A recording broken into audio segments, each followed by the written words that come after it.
Imagine falling asleep in a world where justice didn't just sting, it lingered. Not in your mind, but on your skin, your reputation, your body. In medieval times, punishment was never just about law. It was about message. It was about memory. And often, it was about spectacle. Long before modern prisons, surveillance cameras, or courtrooms with air conditioning, justice was delivered in open squares with curious eyes, wagging tongues, and punishments that could only be described as bizarre. This story isn't meant to jolt you awake. In fact, quite the opposite. Let this journey lull you into a gentle stillness, one where history drifts in like fog, silent but full of shadowed shapes. As you lie back, think of the old stone towns where narrow alleys wound like secrets and the sound of bells marked both prayer and punishment. Picture village folk whispering tales over wooden mugs, pointing at scars, and warning children about what happens to those who stray from the rules. Let's begin with a traveler.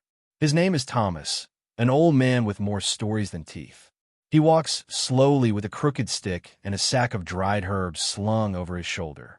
Each town he visits, he's welcomed by firelight and the promise of sleep. But he never asks for a bed, only a quiet place to sit and share one more story. Some say he was once a monk. Others say he escaped a dungeon no man could survive. No one really knows, but everyone listens. Tonight, in a town tucked between two cold rivers, Thomas enters a candlelit inn. The rain is soft outside, tapping on wood like an impatient storyteller. Inside, the people hush as he sits by the hearth. And after a long pause, he speaks. There were punishments in the old days, he begins, that were stranger than anything your dreams could dream. Some were made to humiliate, some to hurt, and some were meant to never be forgotten. Not by the guilty, not by the crowd, not by time itself. He takes a deep breath. His voice lowers. In the town of Craigshire, he continues, a woman once had to wear a mask made of cold iron. It wasn't just any mask. This one had a long snout like a pig and ears like a bat. They called it the shame mask. Whenever she spoke, it rattled. Whenever she breathed, it hissed. She hadn't stolen or hurt anyone. No, her crime was gossip. Some in the crowd laugh. Others shift uncomfortably. Thomas chuckles. Words were dangerous in those days. And so, punishment often fit not just the crime, but the noise. He stirs the fire with his cane. There was a man, Matthew the miller, stole grain from the Lord's storehouse. Didn't eat it, didn't sell it, just hid it. Said it made him feel rich. They tied his wrists, shaved his head, and hung a sack around his neck filled with stones. He had to walk through the market like that. All day, every few steps, someone would be chosen to shout his crime. Over and over. Thomas looks around the room. Think about that, he whispers. The weight, the eyes, the echo. Some say he never spoke again. A soft wind hums through the cracks in the wall. Someone in the room stifles a yawn. Thomas leans forward. But it wasn't all pain, he adds. Some punishments were creative. He raises his brow. There was the cuckold's horn. You not heard of it? Let me tell you. When a man was caught cheating, or his wife was, and he failed to stop it, they'd place a pair of carved wooden horns on his head, painted bright red. He had to parade around town, often led by children, with drums and whistles trailing behind. The punishment was more mockery than harm, but some say mockery leaves the deepest scars. The fire crackles again. Thomas's eyes glint with something between mischief and memory. There were others, he says, far worse, but also stranger. Things that made no sense until you remembered the times.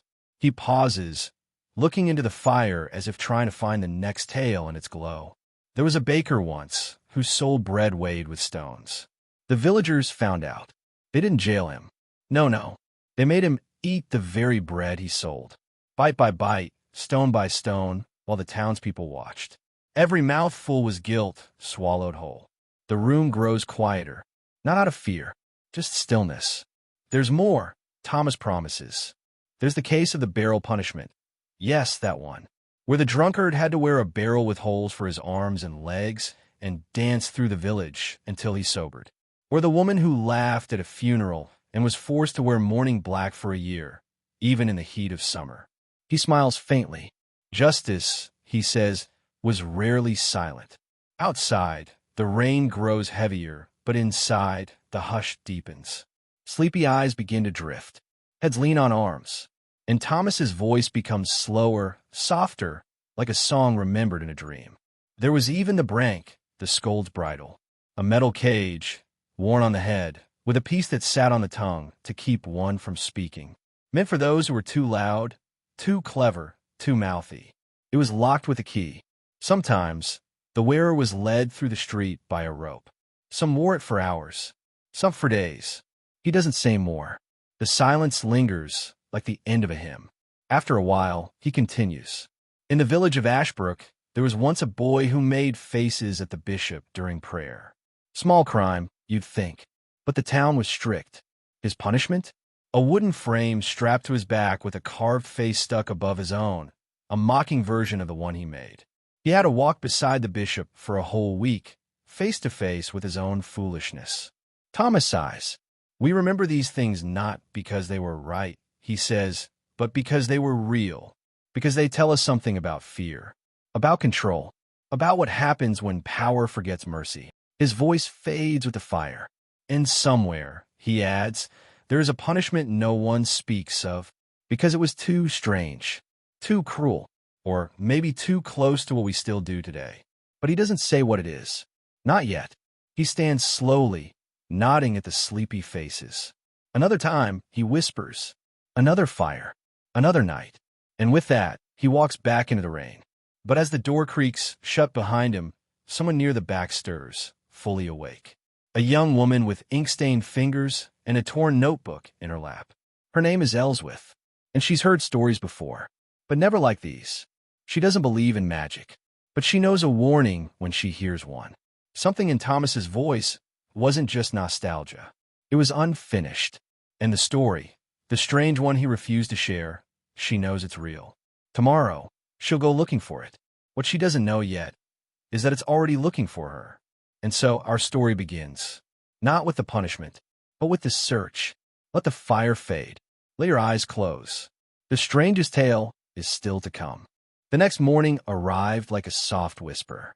Mist hovered over the cobblestone paths, curling through wooden fences and low stone walls like it had secrets to deliver. The village was slow to wake, the kind of place where time took its time. But Ellsworth was already up, her boots damp with dew, her satchel slung over one shoulder, notebook tucked carefully inside. She couldn't shake the feeling, the way Thomas had paused, the look in his eyes. It wasn't just a bedtime tale. He knew something darker, deeper, the kind of truth that gets hidden, not forgotten. Ellsworth wasn't like most people in the village. She didn't bake. She didn't knit. She didn't gossip in the market about who's marrying whom or which goat had gone missing. She wrote. She listened. And when people stopped talking, she started digging. Sometimes literally. That had gotten her in trouble more than once. She had grown up hearing stories of medieval justice. Stocks in the square. Thieves marked by hot irons. Public lashings followed by bread and stew like it was all part of the same routine. But this was different. Thomas had hinted at something stranger. A punishment not spoken, not recorded. She began her search at the old church archive. Father Barin didn't mind. He was used to her dusty presence in the library corner. Just don't spill ink on the registers this time, he said with a sleepy smile as he handed her the key. The archive room was quiet except for the creak of old wood and the sighs of heavy tomes. Ellsworth opened a leather-bound record from the 1300s, the pages stiff and yellowed like pressed leaves. She skimmed names, dates, crimes, theft, blasphemy, adultery, minor rebellions. But one entry stopped her hand. It didn't have a name, just a line drawn where the name should be. And next to it, punished under Order 77B, eyes and tongue spared, voice sealed, record incomplete. That was it. No date, no location, just that one cryptic note. She read it again, then again. Voice sealed, she muttered aloud. What did that even mean? The number nagged her. Order 77B. It didn't fit with the rest. Most entries listed traditional punishments, brank, pillory, whipping post. But this felt coded, as if whoever wrote it didn't want to say too much. She took notes, closed the register gently, and returned the key. Father Barin glanced at her as she left. "Find something strange?" he asked with a grin. She didn't answer. That evening, the fire at the inn crackled again. Thomas was gone. No one had seen him since the night before. The innkeeper said he left at dawn. Didn't say where he was headed, he told Ellsworth. Just mumbled something about the old road and vanished into the fog. Ellsworth ate in silence. The faces around her were the same, familiar and kind, but unaware. They had heard the stories and gone back to their lives. But she couldn't let it go. That night, under a dim candle, she wrote, "Order 77B, voice sealed. Incomplete." The words kept echoing in her mind, like the last note of song no one finishes.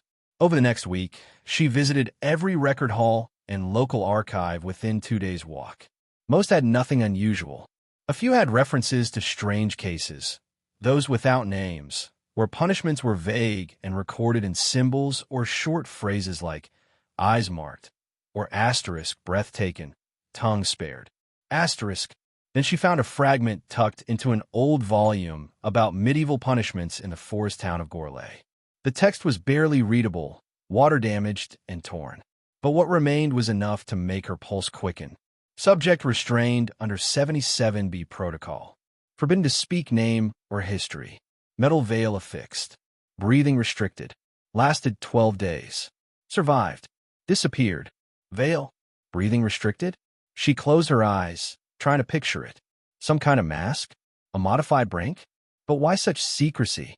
What could someone have done that required silence, mystery, and survival? Ellsworth didn't sleep that night. The next morning, she walked to the edge of town and took the old path Thomas had mentioned, the one that led through the moss-covered ruins and toward the forgotten valley beyond the trees. No one went that way anymore. Not since the old bridge fell and rumors of strange sounds at night began to spread. People said the air felt heavier there. That time itself slowed. She walked slowly, careful not to slip on the wet stones. The trees grew taller here, twisted and ancient. She passed broken walls of what might have once been a watchtower or perhaps even a courthouse. Then, past the bend where the stream whispered against the rocks, she saw it. A small clearing, half swallowed by ivy, with a stone pedestal in its center. There were no signs, no path leading in. But on the pedestal stood a metal object, weathered, rusted, and shaped like a human face. A mask, but unlike any she'd seen in books. The mouth was covered with a sealed plate, bolted shut. The eyes were open, but slanted downward in a mournful expression. It looked handmade, yet terrifyingly precise. And carved into the base of the pedestal, beneath moss and dirt, were 3 numbers and a letter. 77B. Ellsworth's breath caught in her throat. She knelt, brushing the moss aside, her heart thudding. What was this place? A site of punishment? A memorial? Or something else? Behind the mask, in the trees, she thought she heard something. Not a footstep, not a voice, a breath. She turned quickly. Nothing there, just branches swaying. But the stillness had changed, the kind of silence that made you feel watched. She stood, suddenly unsure. Something about this place felt unfinished, like a story someone had stopped writing halfway through. A punishment no one ever recorded properly. A face no one wanted to remember. She backed away slowly, then turned and walked quickly down the trail. Not running, but close. When she reached the edge of the trees again, the sky felt brighter. Lighter. The heaviness began to lift. But something had changed in her. She knew she couldn't forget what she'd seen. Not the mask. Not the inscription. Not the strange sense that it was more than just metal. That night, she wrote again. Found it. The mask exists. Order 77B is real. But it's more than punishment. It's containment. She stopped there, because deep down, she wasn't sure what she meant. But the feeling hadn't left her. And she knew, whatever the full story was, Thomas hadn't finished telling it. Because it wasn't over. Not yet. The strangest punishment of medieval times wasn't about pain. It was about silence. And that silence was still echoing. Sleep came slowly that night for Ellsworth. Even with her shutters closed and her candle snuffed, her thoughts turned again and again to that clearing in the woods, to the mask and the air around it that felt too still, too watching. She had seen old torture instruments in museums, shackles, collars, masks with spikes, but nothing had felt like this. That metal face was not just history. It felt like a warning. And warnings weren't usually left in the middle of the forest without reason. She lay in bed, her heart calm, but her mind alert, trying to find a thread between all the strange notes she had collected. Voice sealed. Subject survived. Breathing restricted. What kind of punishment was designed to keep someone alive, but absolutely silent? Why go to such lengths to erase the person's name, their crime, their identity altogether? It was almost like they weren't punishing someone for what they had done, but for what they could do, or say. By morning, her thoughts had settled into a decision. She would return. Not alone, at least not exactly. She'd bring her journal, some parchment, and charcoal to sketch the mask. Maybe she could take a rubbing of the stone base. Her plan was simple: document what she could, get out, and then send word to the old university in Breathwall. If anyone could explain what this was, maybe they could. The forest was just as quiet as before.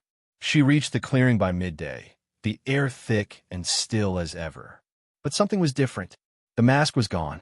The pedestal remained, bare and mossy, but the object itself had vanished. She froze. The pit in her stomach returned instantly. She looked around. The trees hadn't moved. No fresh footprints. Nothing broken.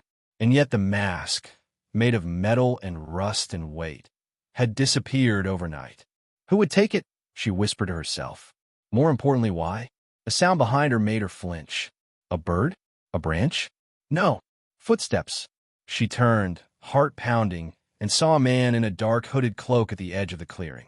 He stood motionless, arms folded behind his back, not speaking. His face was in shadow. Ellsworth didn't move. The man didn't come closer.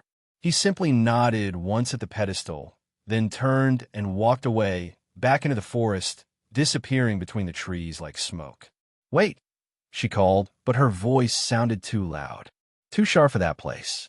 She followed, but only made it a few paces before he was completely gone, as if he had never been there. She stood still, trying to calm her breath. The silence returned, deeper than before. That night, she went to Father Barin, not for books, but for answers. He was older than most in the village, and often told tales he pretended were sermons. If anyone knew strange local history, it was him. He poured them both tea, leaned back in his chair, and let her finish her story. She left nothing out. Not the inscription, not the mask, not the man. When she was done, he said nothing at first, just rubbed his jaw slowly, then finally sighed.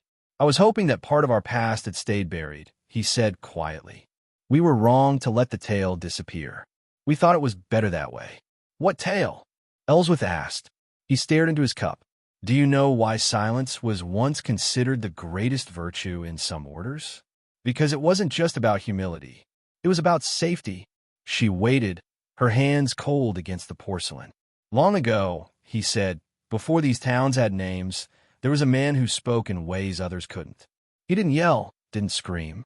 But when he spoke, people believed things that weren't true. They gave him power they didn't mean to. They said he could make people forget their loved ones, make them doubt their memories, make them walk away from everything they knew." Ellsworth's brow furrowed. "You think he was cursed? Or gifted? Depends who you ask." He paused. "Whatever it was, the people who lived here couldn't understand it. So they captured him. But they didn't kill him. That would have made him a martyr. They decided to erase him, his voice, his name, his record. They created a punishment not to hurt, but to bind. They forged the mask and made him wear it. It sealed his voice, they believed, and with it his power." She whispered, "Order 77B. Father Barin nodded. "They never used it again. At least, not officially. The mask was hidden. The story was buried. And the place where it happened, now overgrown, became one of those places people avoided without knowing why." Ellsworth sat in silence. So many pieces were starting to align, but new questions kept forming. But if it worked, why was the mask still there? He hesitated. Because he wasn't.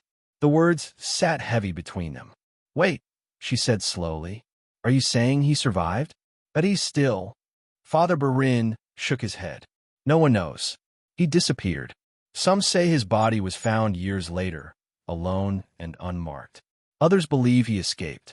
A few believe he still walks, his voice sealed but listening, waiting for someone to remove the mask. Ellsworth's blood ran cold. But the mask is gone now. He looked up at her. Exactly. She left the chapel with her thoughts swimming. The forest, the mask, the man in the cloak. It wasn't just strange history. It was active, present. Something had shifted. Someone had moved the mask, and it wasn't just about metal or memory. It was about silence. That night, she couldn't sleep. Not from fear, but anticipation. If the mask was a tool meant to contain, and it had now been taken, what was free? Her candle burned low as she returned to her journal.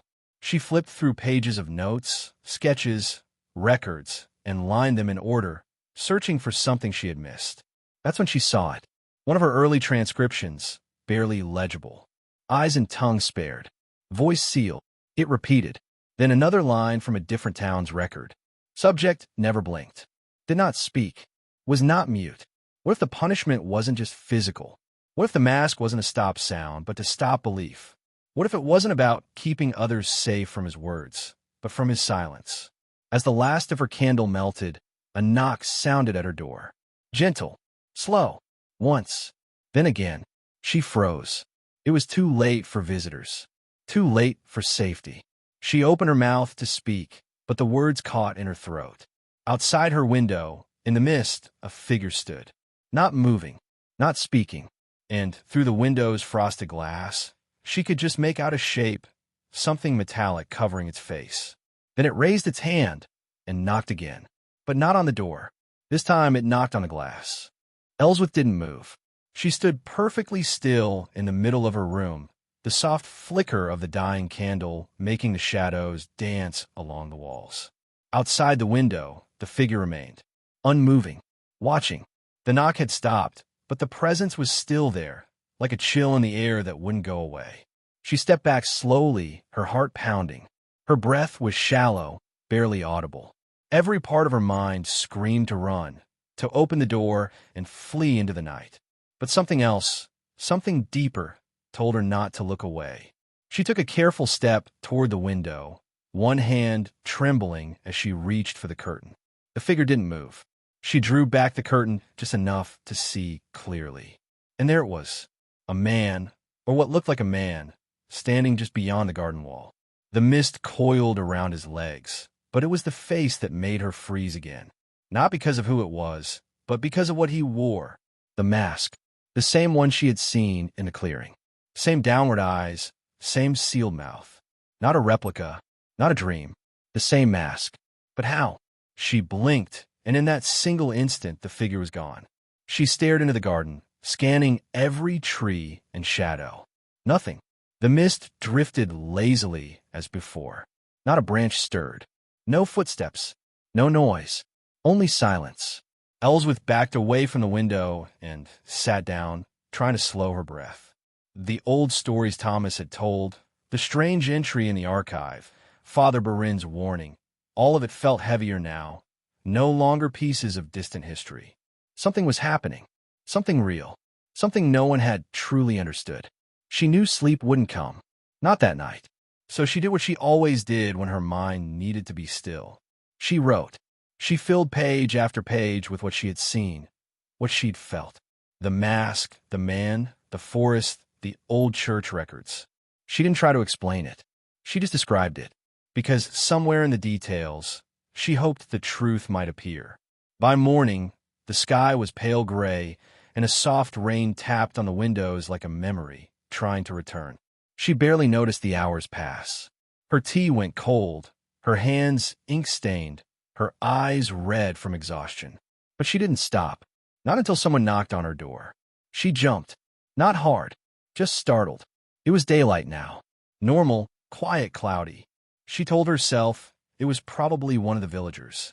A neighbor, maybe Father Barin. She opened the door cautiously. It was a boy, barely 10, shivering, soaked from the rain. "You're Ellsworth?" he asked. She nodded, unsure. He reached into his pocket and pulled out a folded piece of paper, stained from water but still intact. "He said to give you this," the boy whispered. Said you'd know what it meant. Who? She asked. But the boy just turned and ran down the street, bare feet splashing in puddles, gone before she could call after him. She closed the door and unfolded the paper. It was a single sentence, scrawled in shaky handwriting. I wore the mask. You need to know why. No name. No signature. Just that. Ellsworth sat down slowly. The words didn't frighten her as much as they should have. In a strange way, they comforted her. Not because they were kind, but because they were clear. Someone out there knew the truth. Someone who had worn the mask. Survived it. And that meant the story wasn't just history. It was lived. She needed to find them. Her first thought was Thomas. Maybe he hadn't left for good. Maybe he was watching. Waiting. She asked around the village, but no one had seen him. Not since that night by the hearth. Then she remembered something. His mention of a place. Not the clearing. Not the mask. But a name. Viden's Hollow. He'd said it under his breath when speaking of punishments that should have been buried deeper. It wasn't on most maps, but old ones had it. She found an old traveler's chart in the church cellar. Viden's Hollow was marked far to the west, past the hills and beyond a line of woods labeled simply, the Quiet Grove. She traced the path with her finger. It would take a full day's walk, maybe more, but she knew she had to go. That afternoon, she packed a small satchel with dried bread, a journal, extra charcoal, and a flask of water. She left a note for Father Barin in case someone came looking. The road was rough and mostly forgotten. Twisted branches hung low over narrow paths, and moss-covered stones poked through the dirt like crooked teeth. The further she walked, the quieter the world became. Even the birds stopped singing. By evening, she reached the edge of the quiet grove. The air there was different, thick, like walking through a memory too heavy to hold. Trees stood close together, bark dark with age, their limbs twisted in ways that looked almost deliberate. She stepped carefully. The only sound was her own breath, steady but slow. Leaves crunched beneath her feet, and occasionally a branch creaked above, as if something had shifted just out of sight. As the light faded, she found a small clearing and sat beneath a leaning oak to rest. It was then she heard it. Not footsteps, not voices, just a soft humming. Low, slow, wordless. It came from somewhere ahead, just beyond the bend in the trail. She stood slowly, every sense awake, and followed it. The humming grew louder, not musical, but rhythmic, as if someone was repeating the same note over and over, just under their breath. Then the trees opened slightly, revealing a hollow. Not a village, not ruins, but a single house, sunken into the earth like it had grown there. Its roof was moss-covered, its door crooked. Smoke curled from a narrow chimney, and a lantern flickered in the window. The humming stopped. She stepped forward, slowly, quietly. Then, just before she reached the door, it opened. An old woman stood there, pale eyes, wrinkled hands. Her voice was softer than the mist. "You came," she said simply, just like he said you would. Ellsworth swallowed. The woman nodded and stepped aside. Inside, the house was small, warm, lit by candlelight and filled with shelves of books, jars, old scrolls. The scent of dried herbs clung to the air. The woman sat by the fire and motioned for Ellsworth to sit across from her. "You're looking for the mask," the woman said. "But what you really want to know is who made it." Ellsworth leaned forward, heart pounding again. And why they needed to. The fire crackled softly between them. "The man who first wore it, he wasn't cursed," the woman whispered. "He was chosen." Ellsworth frowned. Chosen for what? But the old woman didn't answer right away. She just looked at the flame as if it held the truth itself. Then she said, "To remember what others were forced to forget." And in that moment, Ellsworth felt it again. The silence. Not the silence of comfort, but the silence that waits. The fire between them flickered quietly, casting long, dancing shadows across the small room. Ellsworth sat still, her fingers loosely wrapped around a warm mug of tea the woman had pressed into her hands. She hadn't touched it.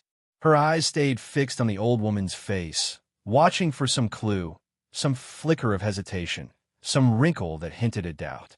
But there was none. The woman was calm, steady, like someone who had told this story before, just never aloud. "What do you mean?" Ellsworth asked softly, He was chosen to remember. The woman gave a tired smile. Not sad, just distant. In those days, memory was power. Knowledge could stir rebellion, could change hearts, start wars. The church feared it. The lords feared it more. There were those who could not be killed, but had to be silenced. Not for what they did, but for what they knew. Ellsworth leaned closer. You're talking about the man in the mask. The original prisoner. The woman nodded. They didn't understand how he did it. How he remembered things no one taught him. Things from faraway lands. Ancient languages. Lost secrets. People whispered that he had no past. Only stories that didn't belong to him. So they feared him. And when they couldn't explain him, they locked his voice away. But why not just kill him? The old woman turned toward the fire again. Because even his death would have meant questions. He had followers. Listeners. They believed he spoke truth in a time when truth had no place. Killing him would have made him legend. So they chose the mask. A punishment that wouldn't silence his life, but would silence his influence. Ellsworth was quiet, absorbing it all. It was so different from the stories she'd grown up hearing. Justice, punishment, shame, those were always shown as lessons. Warnings. But this felt like something older. Something buried. It didn't feel like justice. It felt like fear. I saw it.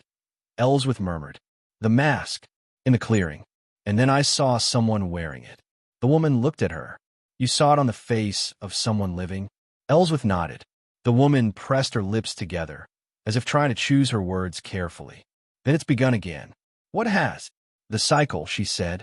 The mask doesn't hold memory. It holds silence. Whoever wears it, they become a vessel. Not just for secrets, but for forgetting. Ellsworth frowned. But how can someone hold forgetting? The woman looked at her, eyes clear and steady. By taking what others can no longer carry. Their sins, their shame, their guilt. The mask was not just forged for punishment. It became something else, something darker. Over time, people began to use it not to silence truth, but to bury it. The fire hissed softly as a log split. Their stories, the woman went on, of people brought to the mask, not because they were guilty, but because they remembered too much. Crimes the nobility wanted erased. Affairs the church wanted forgotten. Entire villages burned from memory, with only the masked one left to hold what the world no longer wished to see. Ellsworth's voice was barely a whisper now. So the man who wore the mask, he carried the memories of others? The woman nodded, until the burden was too much. Ellsworth closed her eyes for a moment. It all felt so heavy. Not just the history, but the intent behind it. It wasn't just bizarre punishment. It was a system built to erase people without bloodshed, to exile them into silence. And now, she asked, now that the mask is gone, that someone's wearing it again. The woman stirred the fire with an iron poker. It means someone is remembering again. Someone who shouldn't. Ellsworth sat back, the weight of it pressing into her chest. She had thought this was a story about strange justice from long ago. She hadn't expected it to lead here, to something alive, moving, still unfolding. She sipped the tea. It was bitter and earthy, grounding. I need to find them, she said. Whoever's wearing it now. I need to know why. The woman nodded slowly. You do, but not because of what they remember. You need to find them before someone else does. Someone who wants it all buried again. Ellsworth looked up sharply. You mean the cloaked man? The old woman didn't answer right away. There are people, she said carefully, who still remember the old ways. Not because they were taught, but because they were part of them. Generations of keeping silence, enforcing forgetting. They are not many, but they are precise. They know when a secret begins to stir. They know when the mask is found, and they will come for it. Who are they? Ellsworth asked. The woman looked directly at her. They don't have names. They don't need them. They are the ones who made sure history only remembered what it was allowed to. Ellsworth stood, pacing slowly across the room. Her thoughts were spinning again, looping through everything she'd read, seen, felt. This was no longer a mystery to solve. It was a warning to unravel. If the mask can be used to contain memory, she said slowly, then that means it can also be used to protect it. The woman nodded. Yes, and that's why it's dangerous. Ellsworth turned toward the door. I need to go. I need to find them, whoever has it. I need to know what they're holding. The old woman rose and placed a hand gently on her arm. If you go now, go quietly. Don't ask too many questions too loudly. The wrong ears might hear you. Ellsworth nodded. I'll be careful. The woman handed her a slip of paper, aged and worn. On it was a name. Start here, she said. It's the last known person to speak of the mask before it was hidden. She lived in the hills west of the hollow. Her name was Mira Langdon. Is she still alive? Maybe, the woman said softly. But even if she's not, her home might still remember. As Ellsworth stepped out into the cold air again, the fog had thickened. The path ahead was hard to see, but she didn't hesitate. Her steps were slow but certain. Behind her, the old woman closed the door. The light in the window faded, and far in the distance, past the grove, someone else was watching. Not moving, not speaking, just waiting for the silence to return. The fog curled around Ellsworth's ankles as she moved through the forest path, her boots crunching softly on the damp leaves below. Though it was nearly midday, the trees above made it feel like twilight. Each step felt like a decision she couldn't undo. The name in her pocket, Mira Langdon, wasn't just another clue. It was a thread stretching backward into a time people had chosen to forget. She could feel it pulling her forward, quiet and invisible, like the hush before a storm. She didn't know exactly where Myra's home would be, but the old woman had pointed her toward the West Hills, a region most people now avoided. Something about unstable ground and bad winds. But Ellsworth knew by now that what people called cursed land was often just the resting place of truths too heavy to carry. By late afternoon, the trees began to thin, giving way to low stone walls, broken fences, and the bones of what had once been farmland. She passed a gate hanging off its hinges, half swallowed by vines. The world felt older here, not just because of the ruins, but because of the silence. It wasn't empty. It was waiting. A small cottage finally came into view, crouched low beneath a cluster of leaning oaks. The thatch roof sagged, and moss had grown thick along the stone walls. But there was smoke curling faintly from the chimney. Someone was home. She approached carefully, knocking twice on the weather-worn door. For a long time there was nothing. Then a soft creak, and the door opened a sliver. An eye appeared behind the gap. Pale green, watchful. "Who are you?" a raspy voice asked. "My name is Ellsworth," she said, her voice calm. "I was sent by a woman who told me to find Mira Langdon. I believe she may know something about the mask, the one they used to seal memory." The door remained half-closed, but the eye didn't blink. Then slowly, the door swung open. The woman standing there was slight, with long gray hair tied back in a threadbare scarf. Her eyes, those same pale green ones, held years behind them. Not suspicion, not fear, but caution. The kind born from knowing how dangerous truth could be. "I haven't heard that name spoken in decades," she said. "Come inside." Quickly, Ellsworth stepped in. The air inside was warm and thick with the scent of dried herbs. Shelves lined the walls, filled with old jars, candles, scrolls, and tools she didn't recognize. A kettle hissed on a low fire. The woman motioned for her to sit by the hearth. "So," Mira said as she settled into a creaky chair across from her, "the mask has surfaced again." Ellsworth nodded. "I saw it. Then I saw someone wearing it. And I don't know who he is or why he has it, but I think he's remembering things that weren't meant to be remembered." Mira exhaled slowly, as if that truth had been waiting to breathe for a long time. "They always come back," she said. "The wearers. Not because they choose to, but because memory finds them. It's not something that stays buried forever. Not really. Someone always digs it up, sometimes by accident, sometimes because they're drawn to it, but it always returns." "Who are they?" Ellsworth asked. "The people who end up wearing it? Sometimes they're victims," Mira said. "Sometimes they're witnesses. And sometimes they're messengers. The mask finds those who carry pieces of truth too painful or too dangerous to say aloud. It makes them bear it silently, but it doesn't erase what they know. It only locks it inside, like pressing a lid over boiling water." Ellsworth leaned forward. "Then it's not just punishment. It's containment." Mira nodded. "Exactly.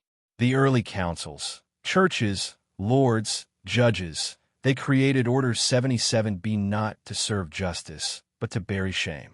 Not their own shame, mind you, the shame of others, the shame of history. They took the people who saw too much, who knew too much, and turned them into vessels. Silent reminders of everything society didn't want to remember. She reached for a small wooden box on the shelf beside her and opened it. Inside was a folded piece of parchment, yellowed with age. She passed it to Ellsworth. It was a record, cracked at the edges, handwritten in ink that had faded almost to brown. Subject: Mira Langdon, age 19. Witnessed unlawful execution of 15 villagers during 1312 famine riots. Testimony suppressed. Ordered to silence. Protocol 77B initiated. Mask applied. Ellsworth stared at it, her fingers going cold. "You wore it," she whispered. Mira nodded. "For 2 weeks. They thought they could erase what I saw. But all it did was make me remember more clearly. Every moment, every face, every cry. I remember it still. I remember because they wanted me to forget." Ellsworth's voice wavered. "And they let you go?" "No," Mira said. "I escaped. Someone helped me. A man named Oran. He had worn the mask 2 years before. He taught me how to live with it, how to let the memories settle without drowning in them." Ellsworth felt the pieces falling together, slowly and painfully. Was it him I saw? The man in the clearing? Myra's gaze dropped to the floor. "It might have been," she said quietly. "Or someone like him. There have been others over the centuries. Most keep to themselves. They don't want to speak, even after the mask is removed. It changes you. You become part of the memory you were meant to silence." "But why did he come to me?" Mira looked up again, her eyes sharp now. "Because you're not just a listener, Ellsworth. You're a keeper. I can see it in you. You write things down. You don't let them fade. That's why he showed himself. He doesn't want to be forgotten." Ellsworth looked down at her hands, ink-stained and tired. She hadn't thought of herself as anything more than curious. But now, her role was starting to feel like something heavier, something with weight and consequence. "What do I do now?" she asked softly. Mira reached across and placed a small, iron key in her hand. "There's a chapel deep in the glen of Hollow Briar. It's old, unused, locked for decades. Beneath the altar, there's a box. That key opens it. What's in the box?" "Stories," Mira said. "Real ones. Names. Places. Records. Everything the mask took. Oran hid them there before he vanished. You'll find the truth there. Maybe even the name of the one wearing the mask now." Ellsworth nodded slowly. "And the people who want this forgotten, will they come?" Mira didn't answer right away. Then she said, "They're already watching." Outside, the wind picked up, rustling the brittle leaves against the windows. The air turned colder. Ellsworth tightened her cloak. She tucked the key into her satchel, stood, and looked one last time into Myra's eyes. "Thank you," she said, "for remembering." Mira smiled faintly. "Just be careful what you remember next." Ellsworth stepped back into the mist, the door closing behind her. And deep in the woods, just beyond the reach of the path, the watcher moved again, waiting, silent, and very much awake. The hills rose gently before her, blanketed in a mist that felt like breath held too long. Ellsworth followed the path as it thinned into a narrow trail barely marked by time. Her fingers curled tightly around the key Mira had given her. Every step felt heavier now, not from fear, but from understanding. What she was chasing wasn't just the story of a mask or a forgotten punishment. It was something deeper, something that touched the roots of history. It wasn't just about memory. It was about control. The Glen of Hollow Briar didn't appear on modern maps. It existed in whispers, in old ballads sung only at harvest festivals, and in the corners of pages scholars pretended not to notice.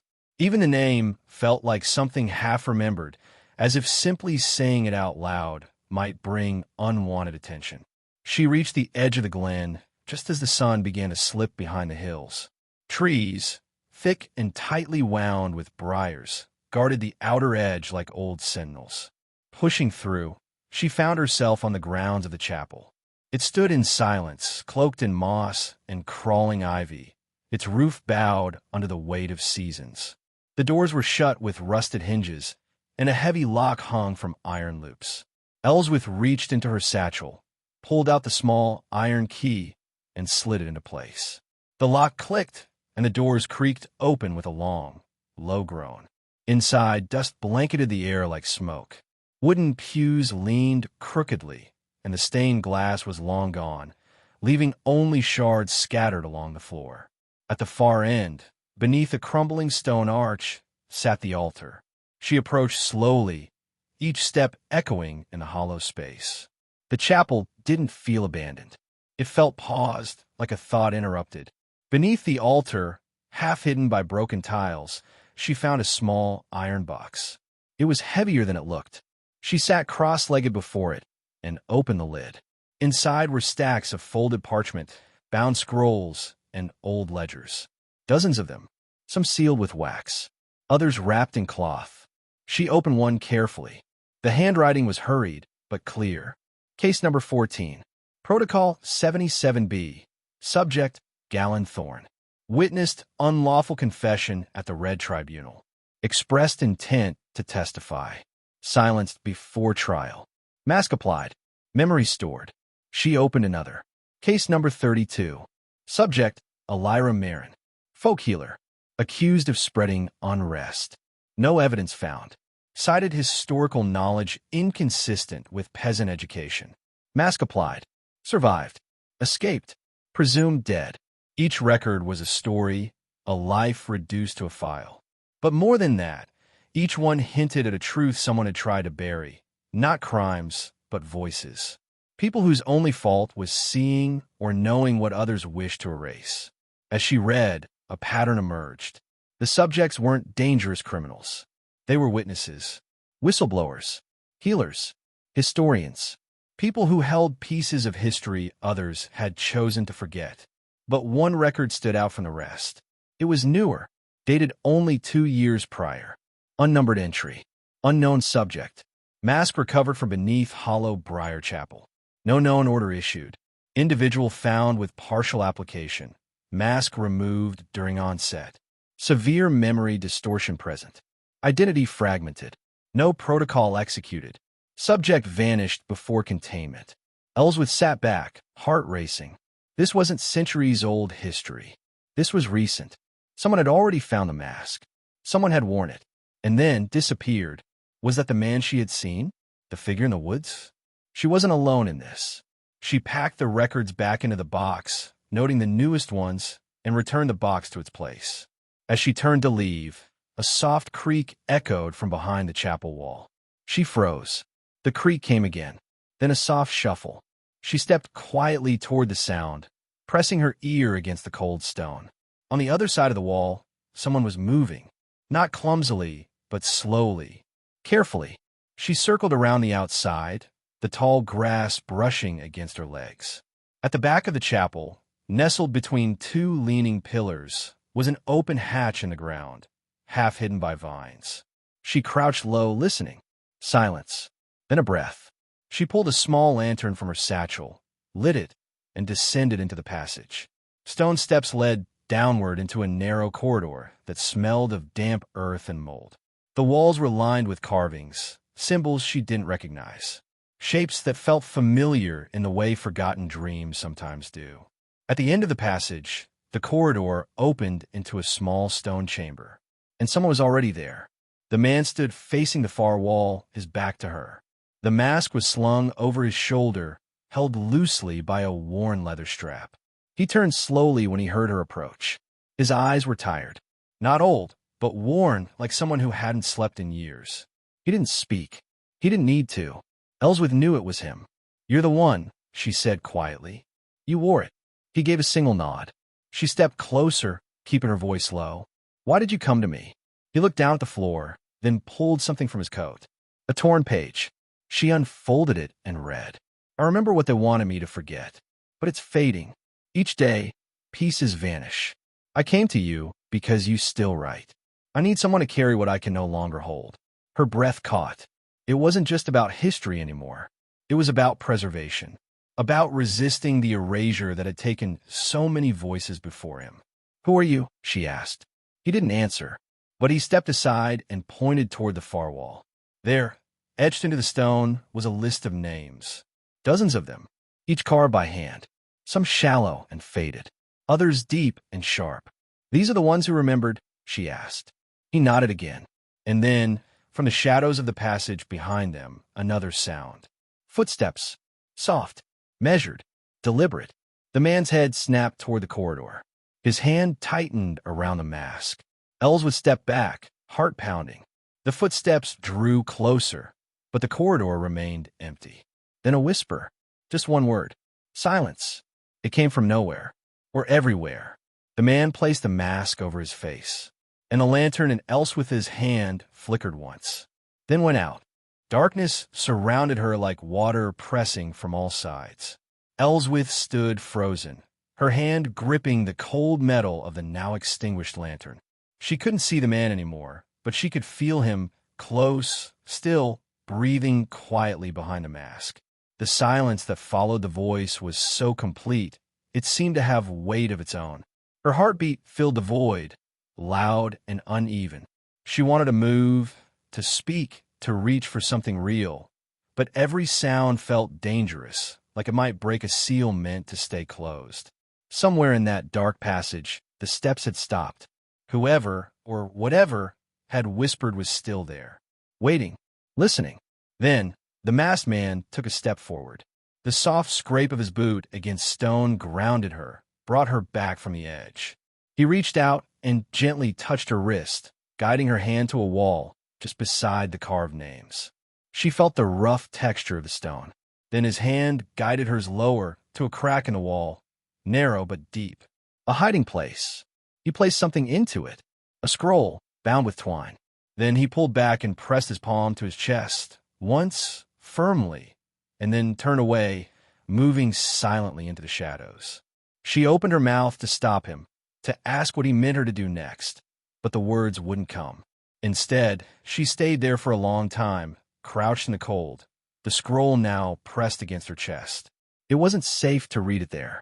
She knew that instinctively, the same way you know not to run when something is stalking you.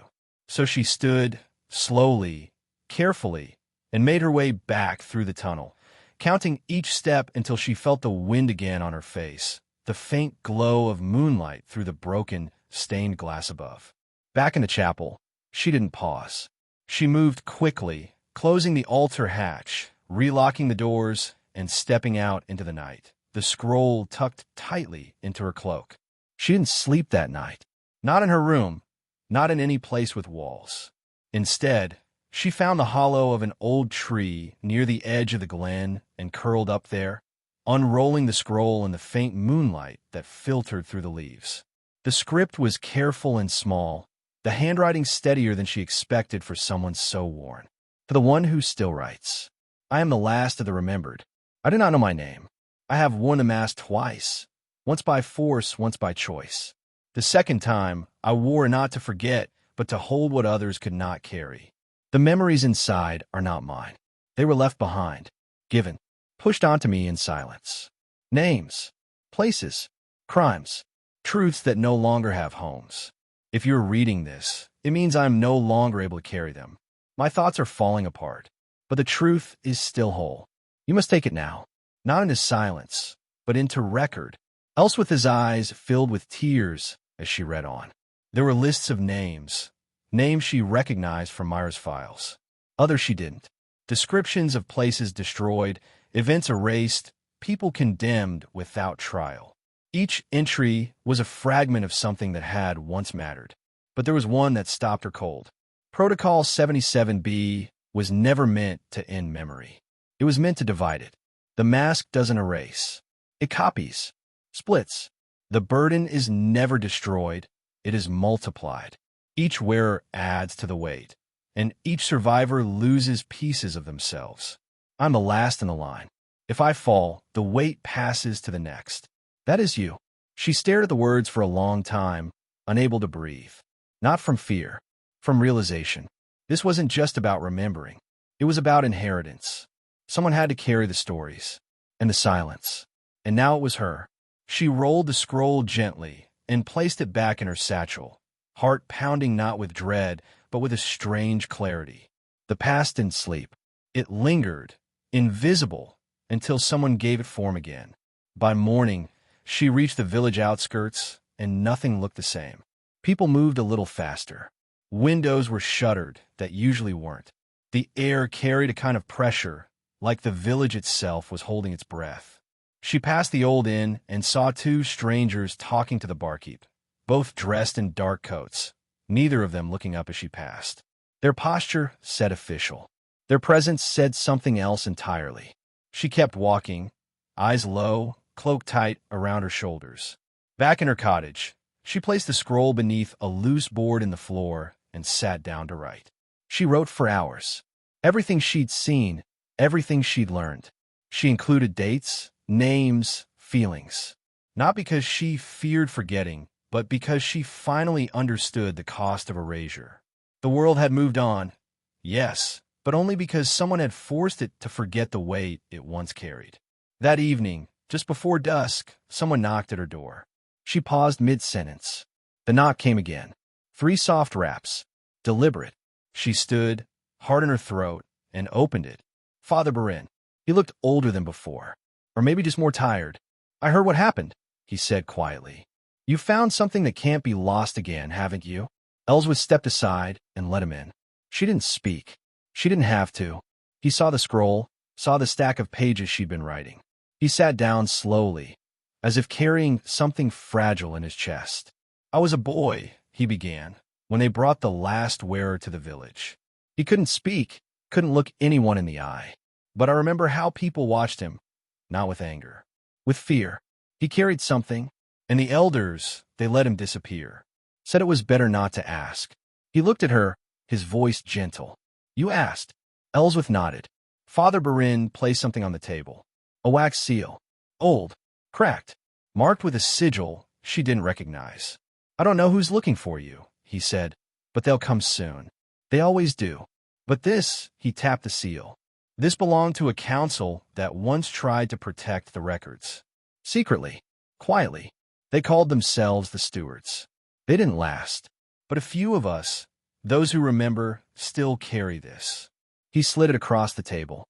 "You're not alone," he said. Ellsworth picked it up, the edges rough against her fingers.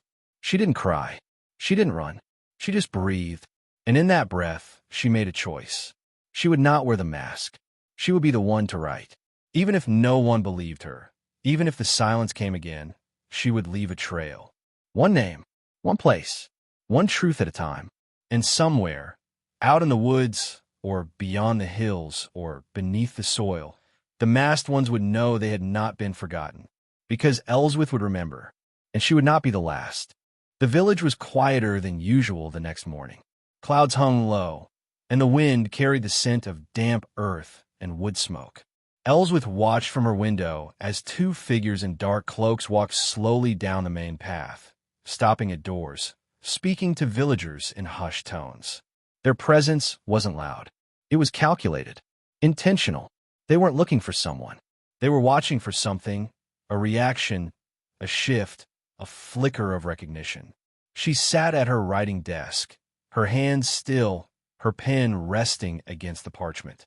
She had written nearly everything. Her encounters with the masked man, Mira, the records, the chapel beneath Hollow Briar. But something told her not to write the last part. Not yet. Some truths needed to be passed in whispers, not ink. Father Barin had left before sunrise. He didn't say where he was going, but he left behind a small pouch of coins, a scrap of parchment with 3 names, and the words, "Asterisk if they ask for me. Tell them I left to find the truth." Asterisk. Ellsworth tucked the parchment with the names into her satchel. She hadn't recognized any of them. One lived in a coastal town far to the east. Another near an abandoned watchtower. The third had no place listed, only a symbol beside the name, an open eye carved into a circle. She stood up, crossed to the floorboard where she kept the scroll, and paused before lifting it. She didn't open it again, just knowing there was enough. A burden, yes, but also a compass. It pointed towards stories that had never been allowed to surface. By midday, the 2 strangers had disappeared from the village road. No one spoke of them openly, but she noticed how the shopkeeper avoided her eyes, how the baker's wife turned slightly away when Ellsworth passed. Even the children, usually eager for stories, stayed at a distance. Not out of anger, out of fear. People knew, even if they didn't understand.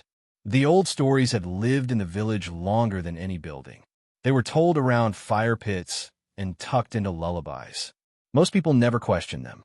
But deep down, they remembered the feeling, the cold around the edges, the quiet that followed after certain names were mentioned. The understanding that some things were better left alone. But Ellsworth had stepped into that silence, and now was following her. That night, she packed a small bundle, dried fruit, a second cloak, writing tools, and a small knife given to her long ago by her mother. She wrapped the scroll in layers of cloth and placed it beneath the lining of her satchel. Before leaving, she paused at the hearth and placed a single page from her writings on the mantel.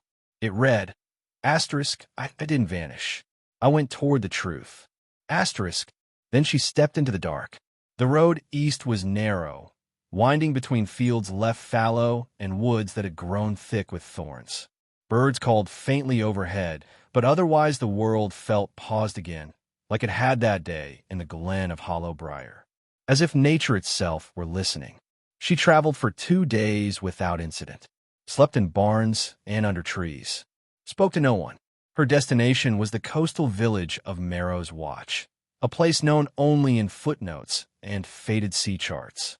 It was once a trading post, then a fishing hub, and now little more than forgotten buildings battered by salt and time. The man whose name Father Barin had written, Torin Auric, was said to live in the cliffs just beyond the village. Ellsworth didn't know what to expect. A scholar? A recluse? Another former wearer of the mask? She arrived at dusk. The sea thundered against the rocks below. The salt air stung her throat. Marrow's Watch wasn't quite abandoned, but it felt like it wanted to be. She passed shuttered houses, their windows broken and roofs sagging. A single tavern remained open, though barely. A man with tired eyes nodded as she passed, but no one stopped her. Beyond the last row of houses, a narrow trail led upward toward the cliffs. And there, nestled between the rocks, stood a crooked stone cottage with faded blue shutters. Smoke drifted from the chimney. She knocked once. The door creaked, open a moment later. A man stood there, tall, wrapped in a heavy wool cloak. His hair was white, but his eyes, sharp and steel gray, studied her in silence. "You're Ellsworth," he said. Not question. "Yes," she replied. "Father Barin sent me." "You're Torin Auric?" He stepped aside. "Come in." Quickly. Inside, the room was simple. A table, a chair, a fire burning low. Shelves lined with scrolls, books, and pieces of driftwood carved with strange symbols. Ellsworth noticed, above the mantel, a familiar sigil burned into the wood, the open eye within a circle. "You were a steward," she said quietly. "I still am," he replied, "even if the others aren't." He poured 2 cups of bitterroot tea and sat across from her. "You've brought the memory," he said. She hesitated. "The scroll." He nodded. "You've read it." "Most of it," she admitted. "I'm trying to understand it all." "You won't," he said gently. "Not yet, but you don't need to understand it fully. You need to protect it, and eventually pass it on." She looked into the fire. "I don't want it to be forgotten." He leaned forward. "That's why you're here." They sat in silence for a while. Not the heavy silence she'd come to fear, but the kind that settles between people who know the weight of truth. "There's a place," Torin said at last, "further north, near the cliffs of Eads Hollow, beneath an old watchtower, the last intact chamber of the original Steward Circle. They called it the Vault of Names. Before the Order was scattered, we hid the remaining records there, truths that couldn't be destroyed, only hidden." "And the mask?" she asked. Torin's face darkened. "The mask is older than the Order, older than the churches that used it. It was never meant to punish. It was made to contain, and it still can. But if it falls into the wrong hands again..." He didn't finish the sentence. Ellsworth felt the air shift. The fire popped softly. "I think someone is following me," she said quietly. Someone who spoke a word into the dark. Silence. Torin's jaw tightened. "Then they're not far. That word is their command. It's how they recognize one another, and how they mark their next target." He stood and moved to a drawer beneath the hearth, pulling out a wrapped bundle. He placed it on the table and unwrapped it carefully. Inside was a book, bound in dark leather, its surface scratched and worn. "This is the steward ledger," he said, "one of only two remaining. It contains the lineage of the mask's wearers and the names of those who broke the silence. If you take this north, it will guide you. But you must not let it fall into their hands." Ellsworth looked down at the book, feeling the weight of its pages like stones in her chest. She nodded. "I'll go." Torrin gave her a small, sad smile. "You've already begun." That night, as she rested in the corner of his small cottage, wrapped in a wool blanket and listening to the sea crash below, she dreamed of voices, dozens, maybe hundreds, speaking all at once, layered and echoing. Some cried, some whispered, some laughed. But none could be clearly heard. Then, through the noise, a single voice said her name. Not shouting, not pleading, just remembering. The wind howled louder the next morning, dragging the sea spray up the cliffs and beating it against the stone walls of Torrin's cottage. Ellsworth stood at the edge of the cliff path, her satchel strapped tight, the steward ledger tucked safely inside, and the memory scroll still hidden beneath the lining. The northern cliffs of Eads Hollow waited ahead, isolated, treacherous, and covered in mist so thick it blurred the horizon. Somewhere up, there was the Vault of Names. Somewhere ahead were answers or danger. Torrin hadn't spoken much after giving her the ledger. He had only said one thing before she left. There are others watching now. Some wear the face of friends. Some stay hidden until it's too late. Don't trust the quiet. She didn't ask what he meant. She just started walking. The path was narrow and uneven, rising sharply toward a ridge. Fog crept between the stones, swirling like it had purpose. She passed broken stones with strange markings, forgotten boundary lines no one remembered drawing. Each step brought her deeper into the wild, away from the village, away from the world she knew. By midday, the sky turned darker. Not night, not storm, but something in between. The air grew heavy, and with it came a silence that didn't feel natural, the kind that pressed against the ears like a warning. And then she saw it, a figure, standing motionless at the bend in the path. Cloaked, hood up, hands at their sides. She stopped, heart pounding. The distance between them was only 20 paces, but the space felt like a wall. She gripped the strap of her satchel tighter. The figure didn't move. "Are you following me?" she called. No answer, just silence. Then slowly, the figure raised a hand and pointed to the cliffs above. Ellsworth hesitated. Was it a warning? A threat? An invitation? Before she could decide, the figure turned and stepped off the path, disappearing into the fog like a shadow swallowed whole. She stared at the empty space for a long moment, then moved forward again, faster this time. The higher she climbed, the rougher the terrain became. The wind dragged at her cloak, and the fog thickened until even her own breath looked like a ghost. She reached the watchtower just before dusk. It stood like a broken tooth at the edge of the cliff, its stones cracked, roof long gone. A single arched doorway yawned open into darkness. Vines crept over the outer wall like veins, and faint carvings circled the entrance, half erased, half protective. She stepped inside. The air was colder still.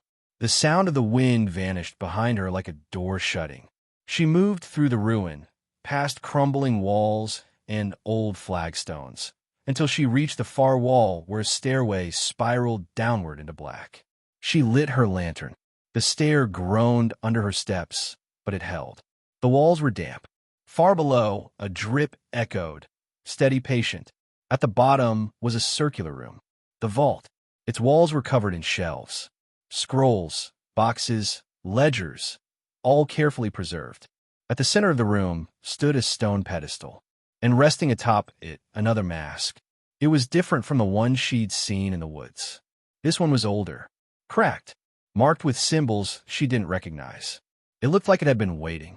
She stepped closer, unable to stop herself. The mask pulsed with a strange stillness, as if it contained breath trapped in another time. Then, from behind her, footsteps. She turned, lantern raised. A man stepped into view, emerging from the shadows. Tall, cloaked, his face calm, unreadable. Ellsworth backed away, her voice shaking. "Who are you?" He didn't answer right away. He took another step forward, eyes flicking to the satchel at her side. You carry the scroll, he said softly, and the ledger. She tightened her grip on the satchel. Who sent you?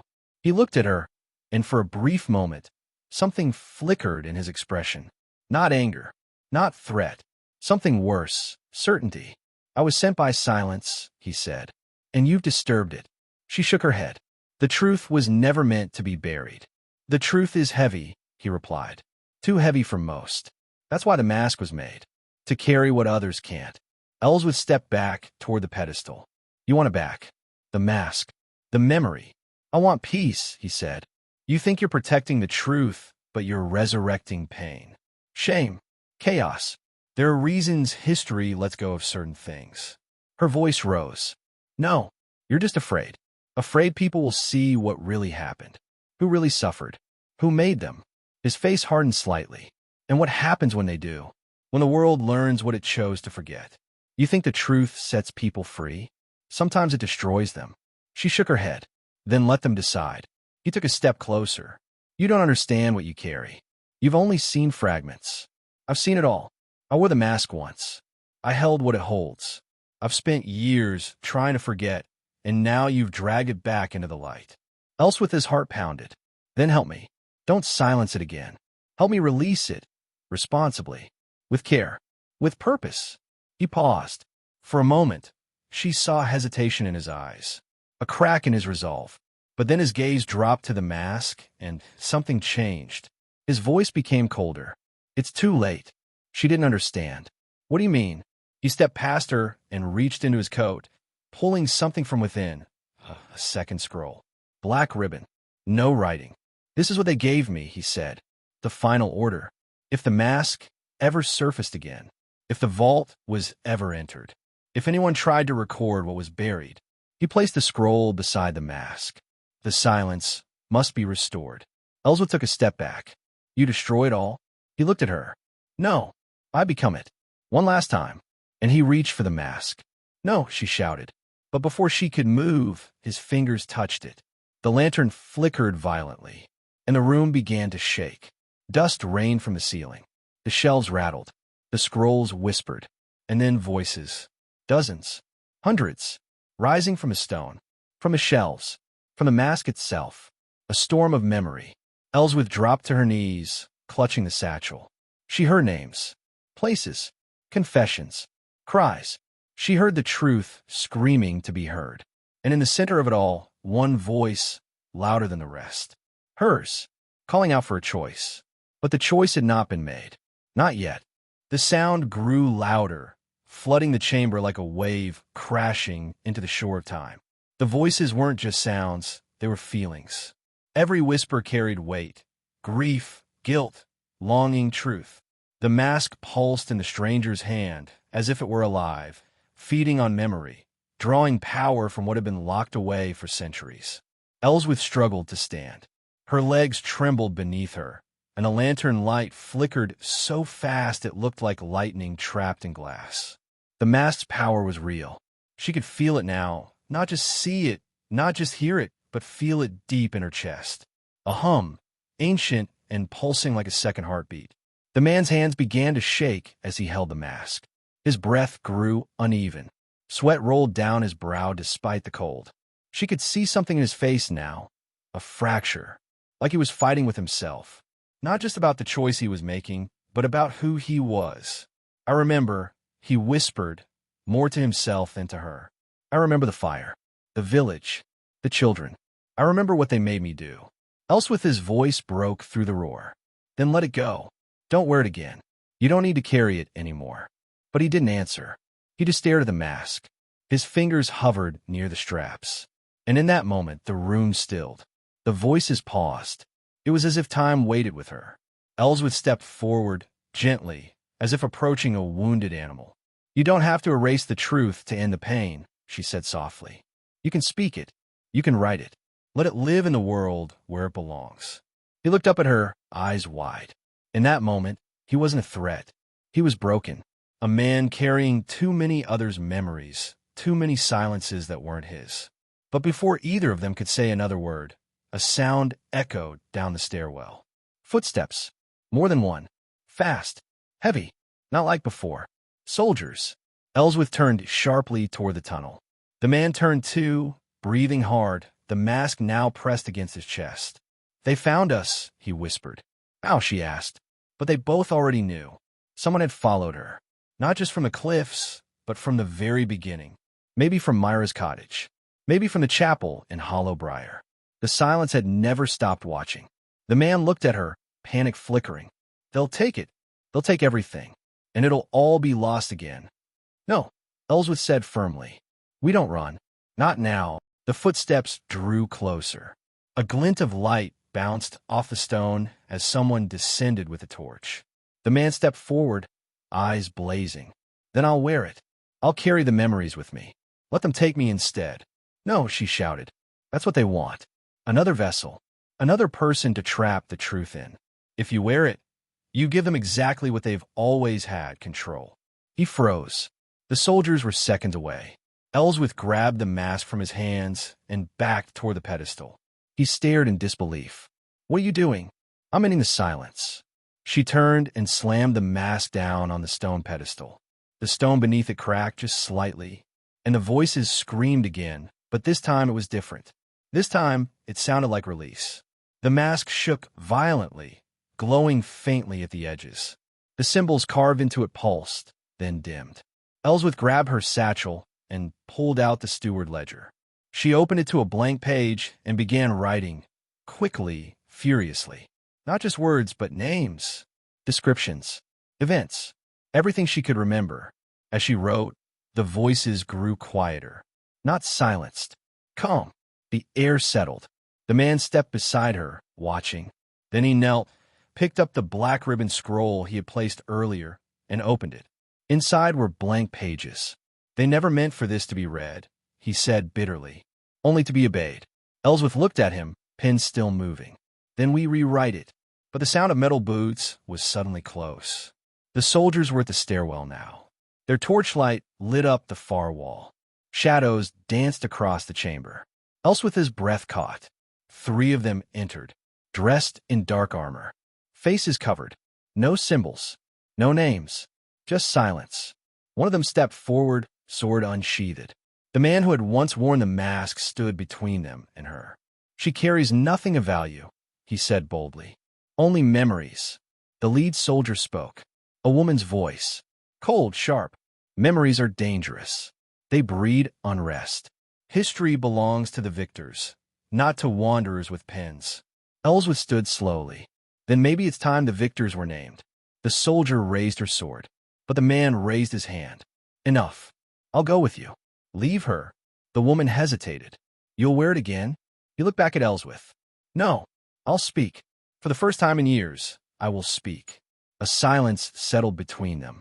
One of the other soldiers whispered to the leader, too quiet to hear. Finally, the lead soldier lowered her weapon. For now, she said. But understand, if that book leaves this place, if those names reach the world again, there will be consequences. Ellsworth's voice was steady. There already have been. The soldiers began to retreat, but before they disappeared into the tunnel, the woman turned one last time. You've opened something you can't close. And then they were gone. The man collapsed to his knees, shaking. Ellsworth rushed to his side. You couldn't give in, she said. He nodded. Because you reminded me who I was before they took my voice. She looked down at the mask. It was cracked now. The symbols no longer glowed. The silence inside had been broken. And the voices? Still, peaceful, waiting to be written. Ellsworth picked up her pen. The ledger was open, and history was ready to be remembered. The storm outside had begun to pass, but deep within the stone chamber, the air still felt heavy with meaning. The mask, cracked and lifeless now, rested silently atop the pedestal, its surface no longer pulsing with memory or command. It was no longer a tool of punishment, nor a prison for forgotten truths. It was simply what it had always feared to become, powerless. Ellsworth sat cross-legged on the floor, the steward ledger open across her knees. Her fingers were stained with ink. Her shoulders ached, but her hand did not stop moving. Name after name, date after date. The inked weight of stories long buried now lived again, not behind a mask or locked away in stone, but written in her own human hand. Beside her, the man, once known only as the mask-bearer, sat in quiet reflection. He didn't speak much. His voice, once buried under decades of silence, returned in fragments. But each time he spoke, it came with clarity, as though some part of him was finally learning to breathe again. He reached into his coat and produced a worn piece of parchment, yellowed and delicate. Ellsworth looked up as he unfolded it gently. "It's my name," he said, "or what's left of it. I used to read it to myself in the dark to remember I was real." She peered at the faded ink. The script was half erased, but one thing was still clear. "Cowrin Thorne. You were in the ledger," she whispered. "You were case 14. He nodded slowly. "I never knew why they chose me. I was a scribe, a quiet one. I saw too much, perhaps, or asked something I wasn't supposed to. But it wasn't a crime, not then. Just curiosity. And curiosity became a threat," she murmured. "That's always the way," he replied softly. A strange peace settled between them. Outside, the wind faded to a low moan, and the last of the fog rolled off the cliffs like a departing ghost. But it wasn't over. Ellsworth could feel it. The silence had cracked, but it hadn't vanished. The soldiers hadn't returned with force, but that didn't mean they wouldn't. Truth was a threat to power, and now she carried a truth they had tried for generations to keep buried. She stood and closed the ledger, wrapping it tightly in cloth. "We have to move." Cowrin looked up, his eyes tired but alert. "Where?" "To the others," she said. "The ones Father Barin told me about. There's still names on his list I haven't reached. If they're alive, if they still remember, we can preserve more than just documents. We can preserve the voices, the people, before time finishes what the mask started." He hesitated. "They'll come for you." She nodded. "Let them."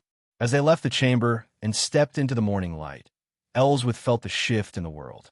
Something subtle but real, as though the wind carried not just air, but the breath of stories reawakened. They traveled north together, first through the ridgelines and then into the low, forgotten valleys where ancient stones jutted from the grass like broken teeth. Each stop along the way brought more fragments, scraps of letters, songs passed by memory, carvings hidden in ruined barns. There were others, too, quiet watchers who had heard whispers of what she had done, who offered her shelter, knowledge, warnings. But the silence followed them. In every town there were signs, windows boarded tighter than needed, eyes that averted just a moment too late, words that stopped mid-sentence, and sometimes worse. She found villages that looked abandoned, but weren't, whole communities who had chosen not to remember, not because they didn't believe, but because the cost of remembering had once been too high. And through it all, Cowrin remained at her side. He was no longer the man she had met in the dark tunnel. He was lighter now, wounded, yes, but healing. Sometimes he shared stories, fragments of his own life before the mask, when he'd worked as a village record keeper and copied scrolls by candlelight. He'd loved a woman named Lyneth once. He'd never found her again after the tribunal. "Do you think she's still out there?" Ellsworth asked once, as they walked through a foggy woodland path. "I don't know," he said, "but if she is, I hope she remembers my name." By the time they reached the edge of the frostwater borderlands, word of their journey had spread. People waited for them, not in crowds, not with cheers, but in quiet moments.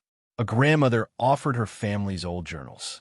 A former cleric gave them a scroll sealed with wax he'd hidden beneath a chapel floor. A child, barely able to write, handed Ellsworth a drawing of a broken mask with light coming from the cracks. "Someone told me," the child said shyly, "that you fix things." Ellsworth smiled and knelt beside her. "No," she said gently, "but I remember them, so they don't stay broken forever." That night, Ellsworth sat by the fire, watching the flames dance. Cowrin rested nearby, his breath slow and steady. She pulled out the steward ledger once more and began to write, not just names or dates, but what it felt like to carry memory, to walk through villages that feared history, to speak to people who wanted to forget, not because they doubted, but because remembering still hurt. And still, the silence watched. She felt it like cold eyes in the dark, like breath on her neck when she was alone. The order, Whatever pieces of it remained had not vanished. They were simply waiting for her to slip, to fall, to give in. But she wouldn't, because she understood now that silence wasn't absence. It was a choice. A weapon, even. One used to shape history by erasing it. And the only thing that could undo it was not defiance, but remembrance. She wrote long into the night, her ink mixing with ash, the words forming a kind of shield between the past and those who would steal it again. Outside, the wind shifted once more. Not cold this time, but like a breath released, as if the land itself had begun to exhale. The next morning, just before dawn, Ellsworth woke to a strange silence. Not the oppressive kind she had come to fear, but a new kind. A hollow one, the kind that felt like something had been taken. She sat up, blinking against the gray light creeping through the trees, and looked around. Cowran was gone. His blanket was still there by the fire, still warm, but he was nowhere in sight. His satchel empty. The steward ledger sat untouched near her own belongings, which made her breath catch in her throat. If he meant to leave, why not take the book? Why not leave a note? She stood quickly and scanned the forest, heart pounding. The air was still. The morning fog clung low to the ground like a sleeping beast. Then she saw the footprints. 2 sets, leading away from the camp. One was Cowran's. The other was heavier. Measured. Boots. She didn't hesitate. She grabbed her cloak and the ledger, tucking it tightly beneath her arm, and followed the trail. The forest thickened quickly, branches grabbing at her sleeves and briars tugging at her ankles. The prints grew fainter the deeper she went, but they remained on a straight path, too straight for Cowran to have chosen it himself. He hadn't left. He had been taken. Ellsworth's breath tightened in her chest. The soldiers hadn't just let them go. They had waited, watched, and now they had returned for the only person who truly understood the full weight of the memories. She quickened her pace, the fog growing denser the farther she moved. The trail curved, sloped downward, then opened suddenly into a small clearing. Circular, quiet, surrounded by low stone pillars carved with faint, old markings. A place that felt older than even the villages they had passed. A ritual site? A boundary? And in the center stood Cowran. Alone, his wrists bound, and across from him stood someone Ellsworth had not seen before. A woman in gray, hooded robes. Not the cold armor of the previous soldiers. Not silence, exactly, but something worse. Authority. Real authority. Ellsworth stayed low, hidden behind a mossy stone, barely breathing. The woman stepped forward and addressed Cowran with a calm, clipped tone. You were given freedom in exchange for silence. You violated it. Again.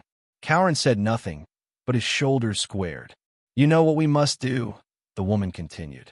You've remembered too much. You've told too much. He finally spoke. I didn't tell the worst of it. She tilted her head. Then speak now. Tell me what you haven't said, and maybe we'll spare her. Ellsworth's stomach twisted. They knew she was nearby. The woman turned, her voice louder now, steady. You've taken a ledger, Ellsworth. You've written what should not have been written. You think you're preserving truth, but you're dragging old fire through a dry forest. What do you think happens when others read those pages? Ellsworth stepped from the trees, hands up, her voice hoarse. They remember. The woman nodded slowly, without turning. And what happens when they remember who is responsible? When names are named. When people demand justice for stories they were told never existed. Ellsworth stepped closer, keeping her eyes on Cowran. They deserve that chance. The woman finally turned. Her eyes were sharp, pale blue. Not cruel, but calculating. You don't understand. This isn't just about guilt or blame. This is about balance. About stability. Entire cities were built on the lie that these stories never happened. If you tear that lie out, you don't just expose truth. You pull apart everything built on top of it. Ellsworth's voice shook. Then it should fall. For the first time, the woman's calm cracked. You think you're brave, but you're naive. You're young enough to believe the world can hold the full truth without crumbling under it. She stepped closer, her voice lowering. I've seen empires burn because of memory. Then she raised a hand, and something changed. From the edge of the trees, 2 more figures appeared. One of them carried something wrapped in cloth. The other held a small, dark object, a second mask, but this one was whole, unbroken, and familiar. Elswith's heart stopped. It was the same mask Halloran had shown her in the vault, the original one, cracked when she placed it down. Now, somehow it was restored. The woman gestured to the mask. This one remembers the first trial, the first betrayal, the first punishment.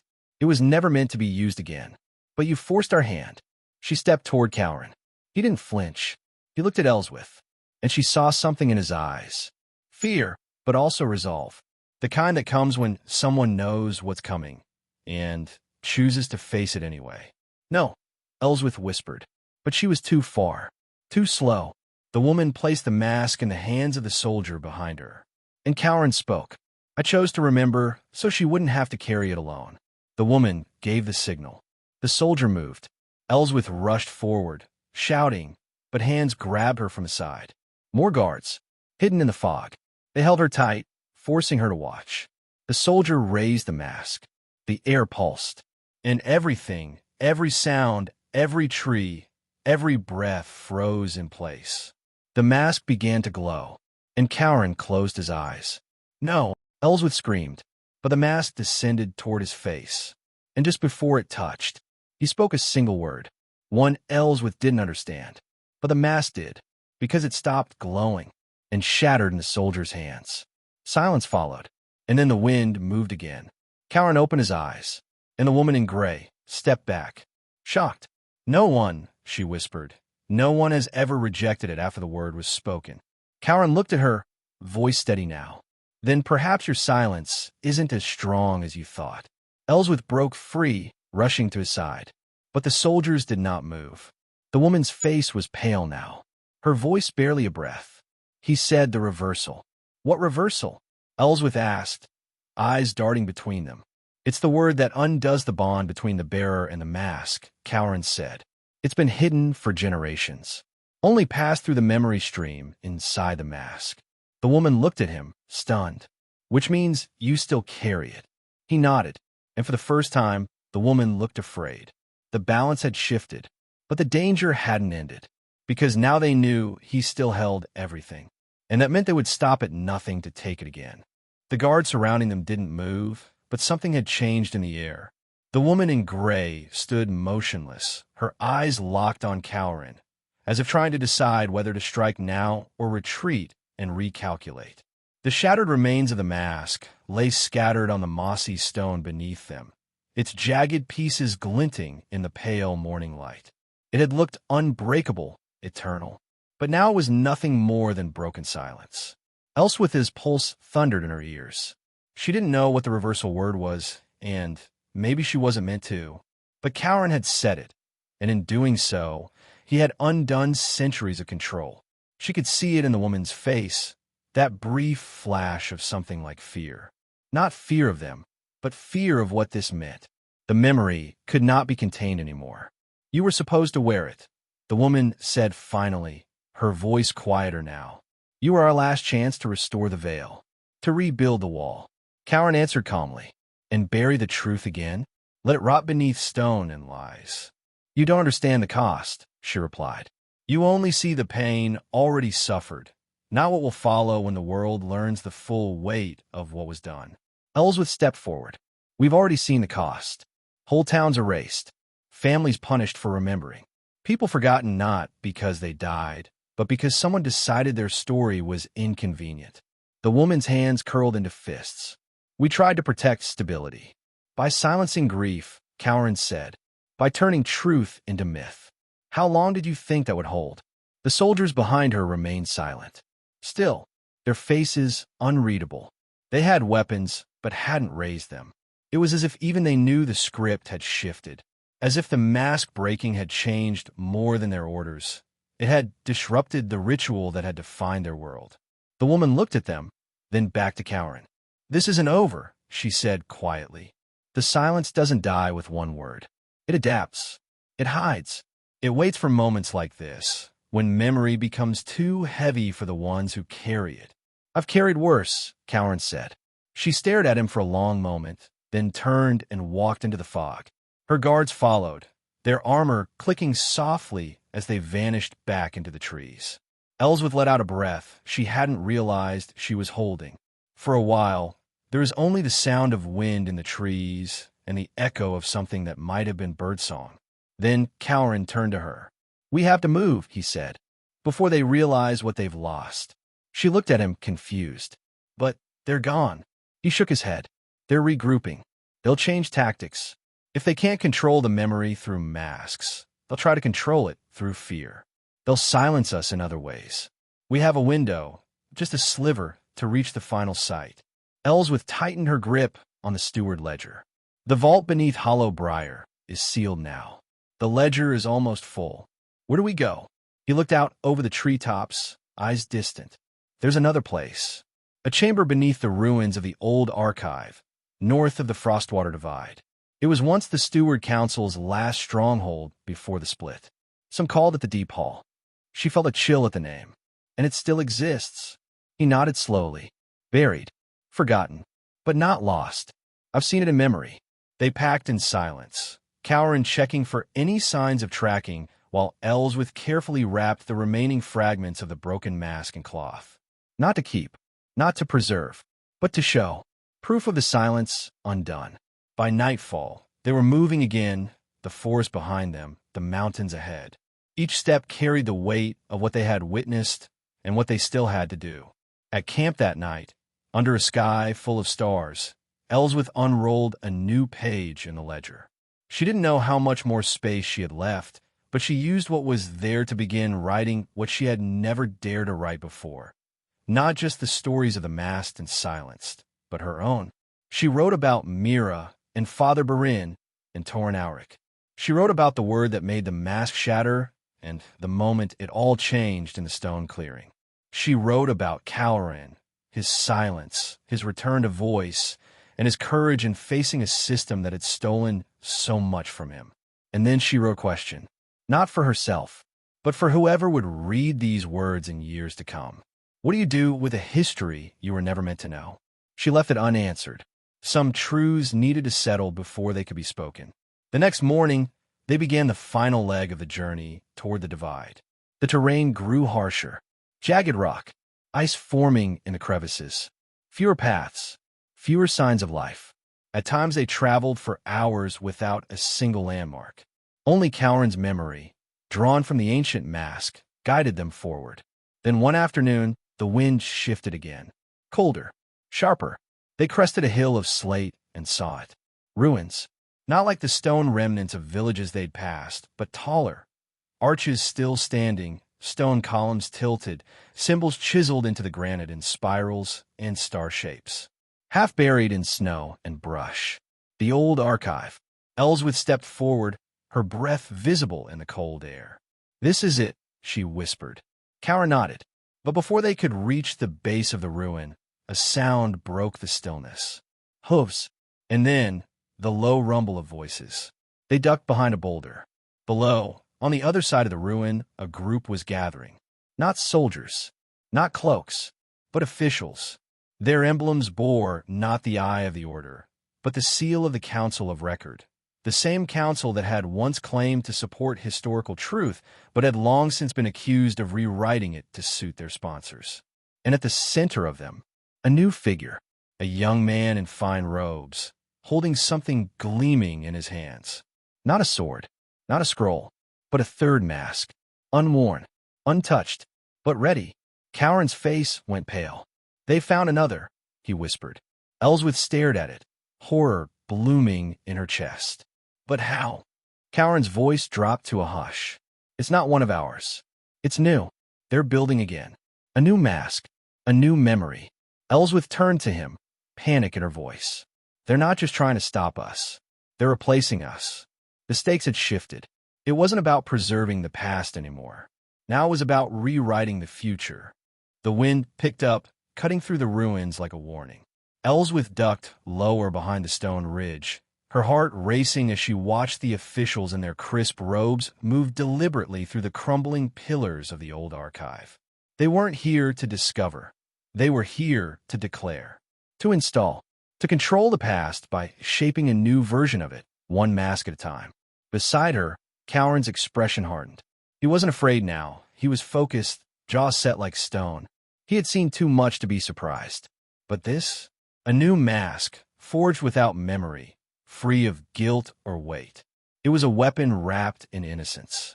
That was the danger. We can't let them seal it, he whispered. If they place it in the deep hall, it becomes truth. That's how they anchor control, through symbols, not just silence. Ellsworth nodded. Then we speak before they can.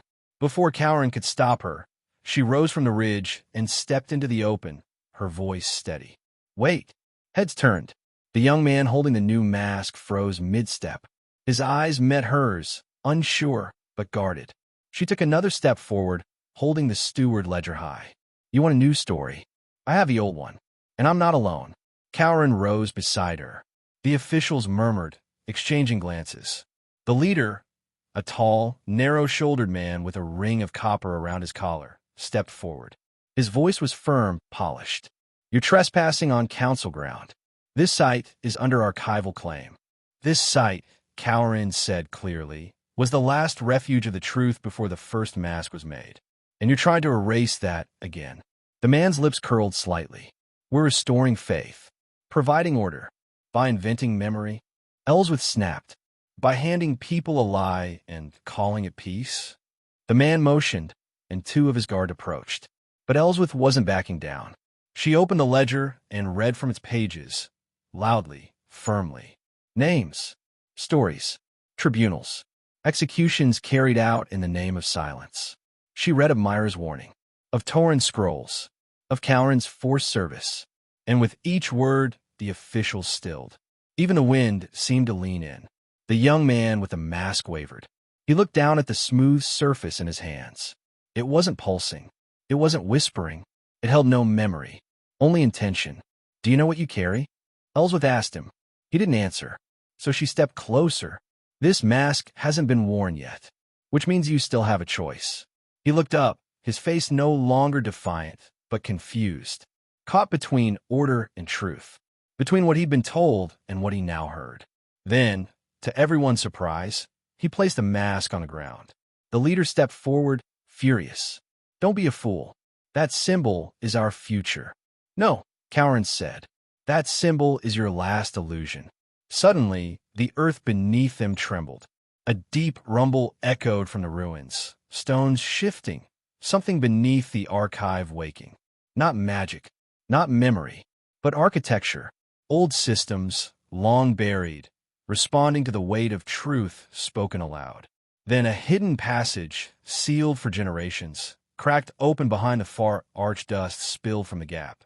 Light flickered from within. The deep hall had revealed itself. Ellsworth and Cowran didn't wait. They rushed forward, past stunned officials, toward the opening. The air inside was dry and thick with the scent of parchment and ash. Shelves lined the walls, most empty. But deeper inside, past a rusted gate, was a single pillar, and atop it, a blank tome, the original archive. This is it, Cowran breathed. The foundation. Ellsworth stepped forward, the steward ledger in her hands. And gently, she placed it beside the blank book. A faint warmth passed between them. The blank pages glowed faintly, then began to fill. Slowly, line by line, as if the truth carried by the steward ledger had been waiting for this place, this pillar, this moment. Back at the entrance, the officials began shouting, trying to stop them. But the deep hall didn't respond to commands. It only responded to memory. Ellsworth turned to Cowran. We've done it. He gave her a soft smile. You did. You were the voice I lost. But just as they began to leave, the young man who had carried the new mask appeared in the doorway. He was alone, quiet, and in his hands was not the new mask. It was the original one, cracked, broken, reassembled. Ellsworth froze. Cowran stepped in front of her. You rebuilt it? He asked cautiously. The young man nodded. Not for power, for proof. He held it out. Ellsworth stared at it. What? The young man looked at her, eyes steady. Because someday, someone will try again to silence memory. And they'll say the truth was never carried, never heard, never known. But now, this will be here, in case the world forgets. Then, without another word, he placed the mask on a nearby shelf, out of reach. Not hidden, not used, just present. visible, a relic of the silence that once ruled and the voice that ended it. They left the deep hall that evening, the entrance sealing behind them. The officials had scattered, some frightened, some furious. The council's power had not ended, but it had changed. The truth, once buried, now had roots in stone. Ellsworth and Cowran stood at the edge of the ruins, watching the last light fall over the hills. "It's done," she whispered. Cowran shook his head. "It's begun." The path down from the ruins was quiet. Not the kind of quiet laced with danger, like the silence that had stalked them for so long, but a calm that felt earned, like the world was taking a slow, deep breath. The sky had shifted to a pale indigo, stars beginning to prick through the fading dusk. Snow clung to the hills, but the wind had softened. Stillness settled over the land like a blanket. Ellsworth and Cowran walked side by side, their boots crunching over the frost-covered earth. Neither spoke for a long time. The weight of what had just happened clung to them, not like a burden, but like something sacred.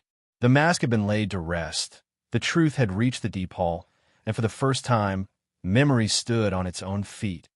Unhidden, unmasked, undeniable. But even in that peace, Ellsworth couldn't shake the feeling that something was coming. Not a return of the silence. That era was ending. But a new chapter always brought new questions.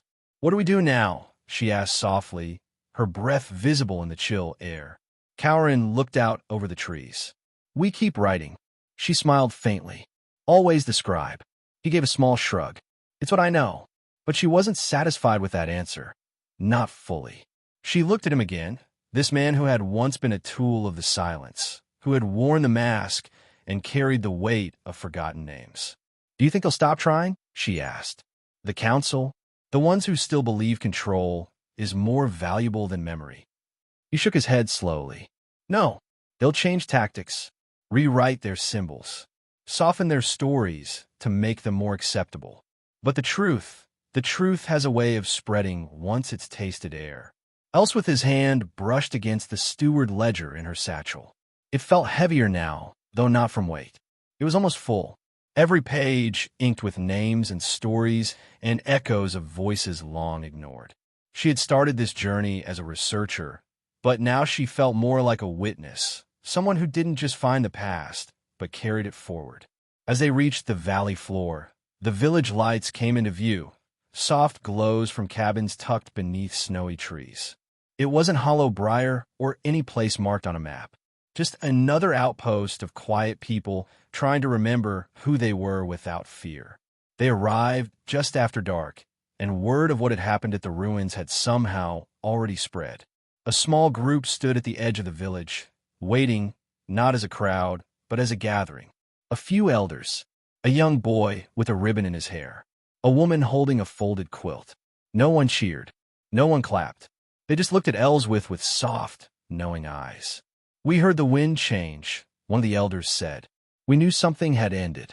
Or maybe something had begun." Ellsworth nodded. "The mask is gone. The truth's been written." The woman stepped forward and handed her the quilt. "Then you'll need warmth. Memory is cold when it's first spoken." That night, they were given shelter in a cottage with stone walls and a fire that crackled low. Ellsworth sat on the floor, the ledger open on her lap, but her pen hovered just above the page. "I don't know what to write now," she admitted. Cowran sat across from her, sipping from a wooden cup. "Then don't write. Listen." She looked up. He motioned toward the hearth, where two of the village children sat cross-legged, whispering to each other, their words hushed but bright with wonder. "They're already telling it," he said, "in their own way." And she realized he was right. They hadn't waited for her to write the final word. They had already started shaping the story with their own voices, soft and imperfect, but real. The next morning, she awoke early, before the fire had been stoked. The world outside the window was pale with new snow, untouched. She stepped outside, boots crunching in the powder, and looked toward the mountains. There was a quiet hum beneath her feet, not of silence returning, but of memory settling, roots digging deeper into the earth. She pulled the steward ledger from her satchel, opened to the final page, and wrote, "Asterisk, we did not bury the past. We listened to it. We gave it light. and now it walks beside us. Asterisk.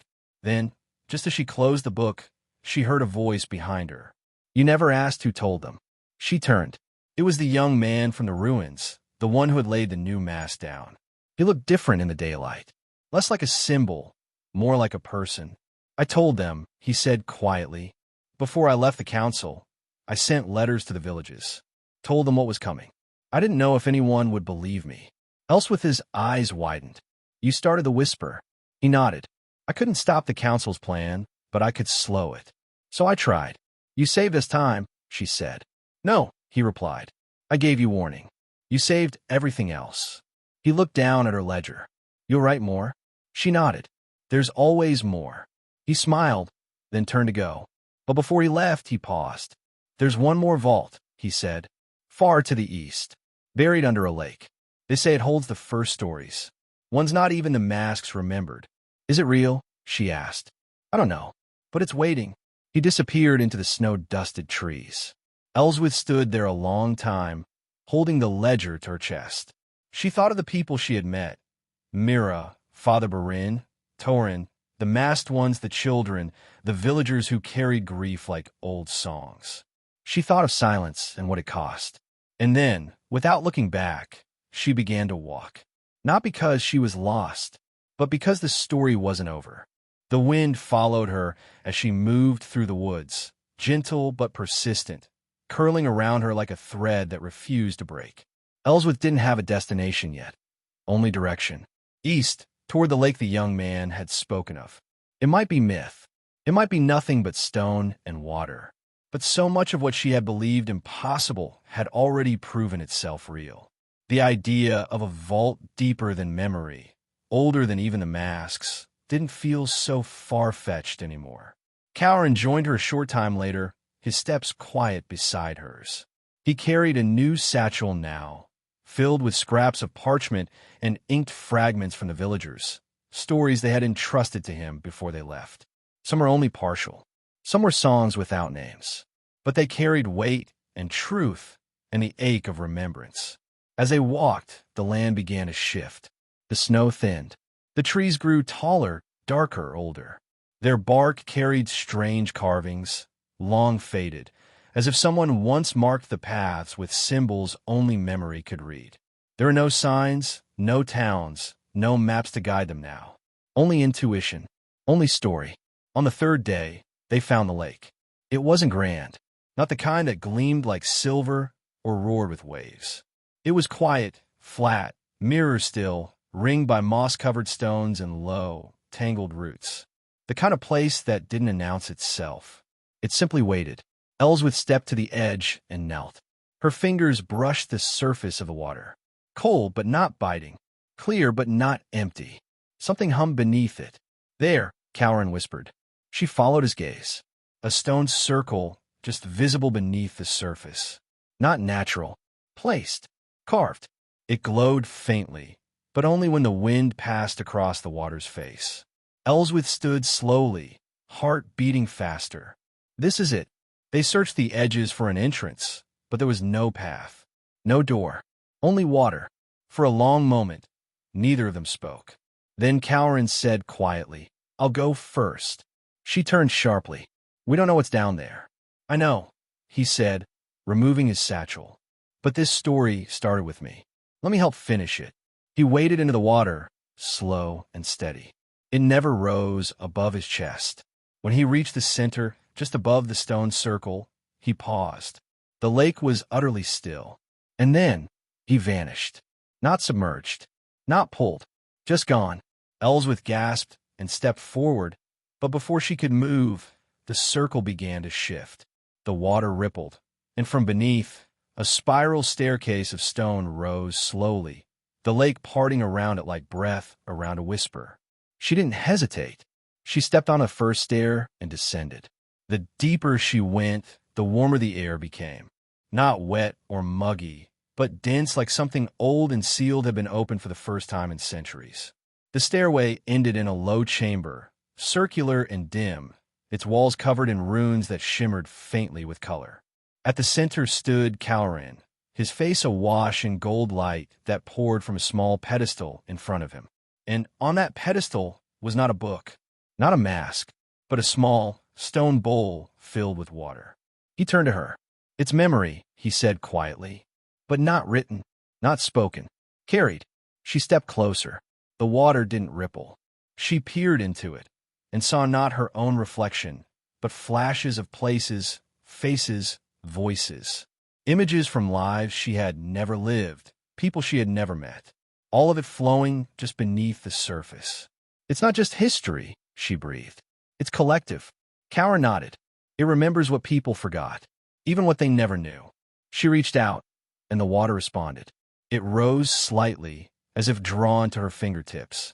"I think," she whispered, "this is the true origin. Before the first mask, before the silence. This is where memory began." As she touched the surface, a sudden wave of warmth filled her. Not fire, not light, belonging. Not just to herself, but to everyone who had carried truth in secret. Everyone who had whispered names in the dark. Everyone who had been forgotten, and everyone who had fought to remember. It wasn't overwhelming. It was grounding. She pulled her hand back and looked at Kaurin, her voice steady. "We have to protect it." He nodded, but not by hiding it. "No," she agreed, "by sharing it." They spent the night in the chamber, mapping the walls, transcribing the runes. The water never stopped glowing. It didn't need protection through force. It simply existed. It wasn't something that could be owned, only understood. By dawn, they returned to the surface. The lake was still. The stone steps had faded beneath the water again, but the air felt changed. Lighter, as if the lake had exhaled. They didn't speak as they packed their things. There was no need. The next step was clear. Spread what they had seen, not with spectacle, not with drama, but with quiet, patient voices. By teaching, by listening, by recording memory in ways no mask could distort. And yet, as they turned to leave, a figure stepped from the trees. The young man again. But this time, he wasn't alone. Behind him stood several others. Older, younger, some familiar, some not. And in their hands were scrolls, ledgers, small bundles wrapped in cloth. Elswith froze, but the young man smiled. "We've come to listen," he said. She felt tears prick at the corners of her eyes. Not from sadness, but from knowing that the silence would never rise again unchecked. Because now there were too many voices, and the story was finally being told. The clearing by the lake remained still, framed by tall pines and the soft rustle of branches. The air had changed, not just in temperature or wind, but in something deeper, something hard to name. It felt like the space between a breath in and a breath out, the kind of silence that wasn't empty, but full of possibility, of memory, of stories waiting to be told the right way. Elswith stood at the edge of the group, her eyes moving across the small crowd that had gathered. The young man who had once carried the new mask now stood beside an older woman with a cane. Beside her, two children leaned into each other, their curiosity burning brighter than any fear. These weren't warriors or scholars. They were villagers, scribes, farmers, people who had lived long enough to see history written around them, but never by them. Kaurin stepped beside Elswith, quiet and calm, his face carrying that familiar tiredness, but also something new, peace. The lines around his eyes were still there, but they had softened. He had come to the lake carrying the weight of silence. Now he stood lighter, not because he had let go of the past, but because he had finally shared it. The visitors didn't ask questions right away. They didn't demand proof. They simply sat around the fire that had been lit near the water and waited, giving their presence as permission. Elswith opened the steward ledger again. She turned to the last page, the one she'd written after the deep haul. Then she flipped to the back cover, where there was no ink, just blank leather. Slowly, she set it down and looked up. "There's one more thing I haven't told," she said. "Not because it was too painful, but because I didn't know how to carry it yet." The group leaned closer. "When I was a child, I found an old story tucked inside a book. It was about a village where names vanished from stone, where people were buried, but no one knew who they were. At first, I thought it was just a fable, something meant to scare or teach. But as I grew older, I realized it was real. It was a warning." She paused, feeling the weight of all the years that had passed since then. That village was real, and the names had vanished because someone decided they didn't matter anymore. That silence was safer, cleaner. She looked down at the fire, the flames dancing gently. That's what brought me here. Not rebellion, not anger, just a single question that kept growing. Why are we so afraid of remembering? Cowra nodded beside her. Because memory makes things real again. For a long time, no one spoke. The fire popped quietly, and the lake shimmered in the moonlight. Then the older woman with the cane stood slowly and said, "Tell it again, from the beginning. Not the war or the masks. Tell us the names, the faces, the small things." So Ellsworth did. She read from the ledger, her voice steady. Cowran added pieces when she faltered, offering details she had never known. Others chimed in, recognizing names, recalling stories passed down in whispers. One by one, the silence unraveled. Not with force, not with conflict, but with remembering. They stayed for days, maybe weeks, it was hard to tell. People came and went, carrying more stories, more fragments of truth. The ledger filled, and then more books were made, passed between hands. Not every detail was perfect, not every memory lined up, but that didn't matter, because truth didn't live in perfection. It lived in voices. Eventually, Ellsworth and Cowran left the lake. They didn't stay because they never meant to keep it. The memory wasn't theirs to own. It belonged to everyone now. They traveled village to village, carrying blank books, teaching others how to record what they remembered. Not just grand events, but everyday things. The taste of spring berries, the color of father's coat, the sound of bells before the storm. These details, small as they were, kept people connected. They made the past human. And over time, something changed in the land. Places once feared for their silence became sacred for their memory. Stones were no longer blank. Songs long buried returned to the wind. Children grew up hearing stories not from books written by the council, but from the people around them. There were still efforts to stop it. There were those who clung to the old ways, who insisted silence was safer. But it was too late. The story had already spread, not in one version, but in thousands, all imperfect, all real. One spring, many seasons later, Ellsworth returned to the lake alone. Cowran had passed peacefully the winter before, his memory preserved not just in ink, but in the voices of those who had listened to him. She carried a new ledger now, a simple one. No titles, no seals, just empty pages.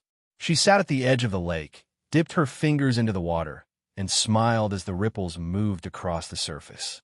No staircase rose, no symbols glowed, but she didn't need them to. She opened her book and began to write again. Not because she had to, but because memory mattered. Even now, especially now, and far across the hills, in places she hadn't yet seen, others were writing too, one voice at a time, remembering not to restore the past, but to carry it forward, human and whole. That was how the silence finally ended. Not with a war, but with a whisper that never stopped moving.